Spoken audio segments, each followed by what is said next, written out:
gagawin ngayon. No? Pero, ang lahat ng iyan, no? Ay, wala ang lahat ng iyan. Yung mga sakripisyo natin yan na for 9 days, wala ko iyan kung ikukumpara po natin doon sa 9 na buwan na pagdadala po ng ating Inang Maria kay Jesus sa kanyang sinapupunan. Di po ba?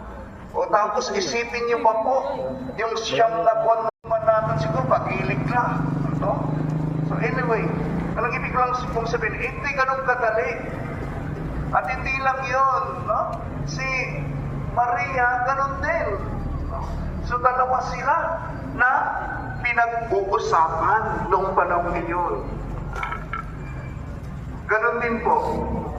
Maliban po sa pasasalamat sa Mahal na Ina, ang 9 na umaga, 9 na gabi ito,